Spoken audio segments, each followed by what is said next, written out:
All right. Good afternoon.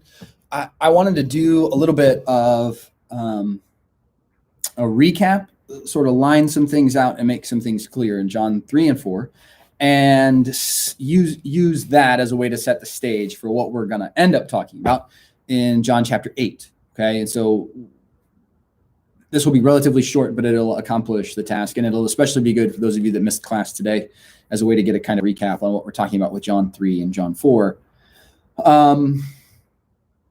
So first thing we notice is that there are two contrasting characters who come to visit Jesus, and they come to visit Jesus in different ways. So Nicodemus is a Jewish man. He happens to be a Pharisee, a teacher of the law. And this is all important background information.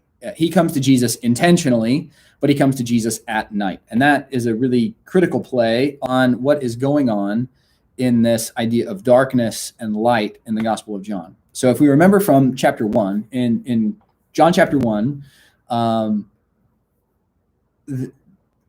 in him, in Jesus, in the Word, there is life, and that life is the light of all humanity.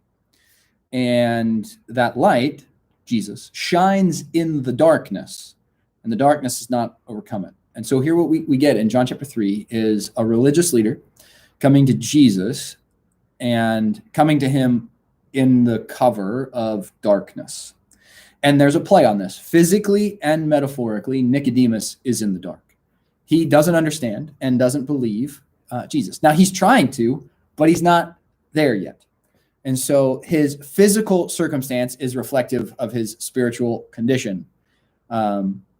He is in the dark because he's in the dark. And I think that goes, it's sort of both directions there. He's in the dark spiritually, and so he comes to Jesus under the cover of darkness. He's physically in the dark, and it demonstrates his spiritual darkness. Now, he's genuinely concerned with his questions, and he seems to be genuinely confused, although we're not entirely sure tone of voice and how the interaction went. We can kind of read it in a handful of different ways as a way to play that through, and that works.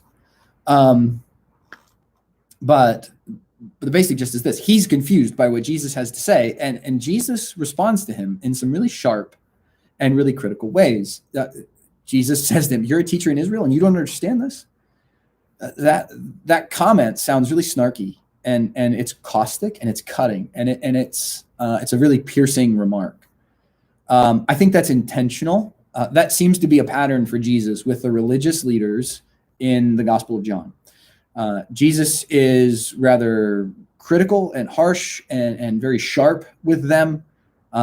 He's awfully blunt and to the point and just really direct, but doesn't do a lot of like explaining and helping along in the understanding train. He just sort of throws it out there and then gets fussy when people don't get it or don't believe him.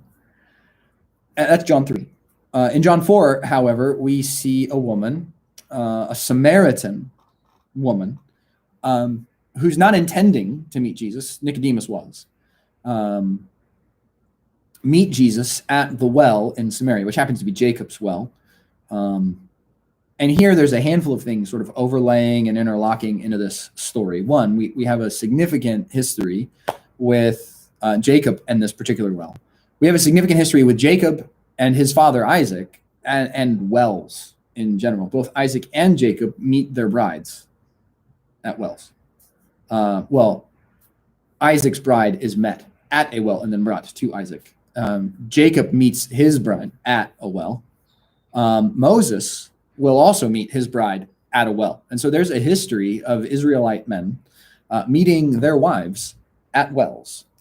And so you have Jesus, a Jewish man, an Israelite male, who's meeting this Samaritan woman at noon at a well. And so there's a ton of like overtone to this. And quickly the conversation moves on from, okay, so that we're not meeting spouses here, so we can move on to something else. But she's awfully defensive and sort of distant and standoffish with Jesus when the conversation begins. And that might be because of this history of Jewish guys meeting their wives at wells. It might also be because she's unsure of why he's there at the well in the first place. What is a Jewish person, male, Jewish man doing here at this well while I'm also here trying to get water? And the conversation, it takes a lot longer of a progression, but Jesus seems to be more willing to walk with her and direct the conversation in ways that is going to lead her to where she ends up at the tail end of the conversation. Where with Nicodemus, Jesus was just point blank and blunt and sort of harsh and critical when Nicodemus didn't get it. So the conversation begins. Jesus asks her for a drink of water, and she says, "Look, you don't have anything to get water with. What do you want?" And he says, "Well, actually, if you really knew and understood who I was, then you'd ask me for water, and I would give it to you, and you would never be thirsty again." Talking about this living water. And she sort of starts to tune into that. And she's like, "Well, that would be great. I would love to not have to come to this well to ever draw water ever again, because drawing at noon in the heat of the day is ridiculous." And as the conversation progresses, Jesus says, "Well, go get your husband." She says, "I don't have one." He says, "You're right. You don't. You've had 5, and now you have a living boyfriend. So," and she says, "Okay, so you're a prophet." And he says, "Well," she says, "Great, you're a prophet. I sort of understand what you're doing, but when Messiah gets here, he'll explain all of it to us." And Jesus goes, "Yeah, actually, not only prophet, but I'm that Messiah guy too." And then she goes off into town at the end of the conversation, and she says, "Look, he told me everything I ever did." And the whole town comes out, and everybody believes. You see, Nicodemus left the conversation in John chapter 3 confused and not believing, it seems. John 4 ends, the encounter with the woman in the well, and the whole town believes because she believes. They're contrasting characters, and they're contrasting stories. Nicodemus, who should know better, doesn't seem to understand, and definitely doesn't believe. The woman at the well, who is a Samaritan woman, doesn't really have any business understanding what Jesus is talking about, but he guides her through the conversation. And he's gentle and he's sympathetic, and he leads her to that point where she goes, "Oh, yeah, okay, I get it." Now, he does it in his own way, and he's still rather confrontational with her at certain points, but he leads her through that conversation much differently than he leads Nicodemus through the previous conversation. And that's a key feature of the Gospel of John. Jesus is rather demanding of individuals who, quote, should know better in the Gospel of John. And he's more gracious toward those who really don't have any business knowing any better. And so he'll lead others toward the right answer and the truth. But those individuals that it seems like they should have an idea or they should know better or they should be able to catch on to this, Jesus is just really harsh and critical of. Sorry.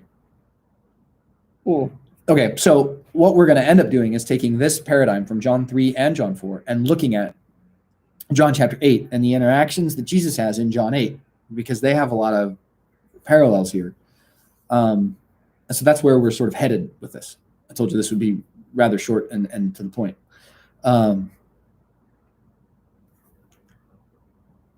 it is exactly those individuals in the Gospel of John, like the woman at the well, who have no business sort of getting it, that Jesus highlights as the one who get it.